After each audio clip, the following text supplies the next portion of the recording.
आम्ही सर्व जिल्हा परिषदेच्या पाणी व स्वच्छता विभागात काम करणारे सर्व कंत्राटी कर्मचारी असे संपूर्ण राज्यामध्ये जवळपास 1000 ते 1200 कर्मचारी आम्ही जिल्हा परिषदेच्या जिल्हा स्तरावर आणि तालुका स्तरावर आम्ही काम करतोय। गेल्या 15 वर्षापासून ते 20 वर्षापासून सेवा देणारे कर्मचाऱ्यांना वास्तविक शासन सेवेत आज कायम करून घेण्याची गरज आहे। परंतु या सर्व कंत्राटी कर्मचाऱ्यांना शासनाच्या सेवेत सामावून तर घेतलंच जात नाही। अतिशय दुर्दैवी बाब ही आहे।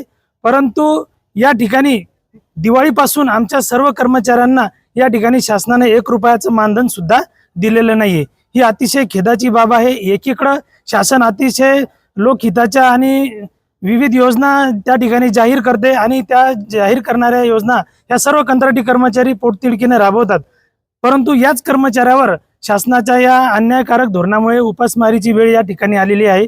मी या माध्यमातून आमच्या सर्व कर्मचाऱ्यांच्या वतीने राज्याचे जे प्रमुख कुटुंब प्रमुख माननीय मुख्यमंत्री महोदय तसेच या विभागाचे मंत्री कॅबिनेट मंत्री माननीय नामदार गुलाबरावजी पाटील साहेब तसेच प्रधान सचिव यांना आमचं नम्र निवेदन या ठिकाणी असं आहे की नजीकच्या काळामध्ये आमच्या सर्व कंत्राटी कर्मचाऱ्यांना कायम करावं आणि तात्काळ आमचं जे 4 महिन्यापासून रखडलेलं मानधन आहे ते आम्हाला तात्काळ अदा करावं।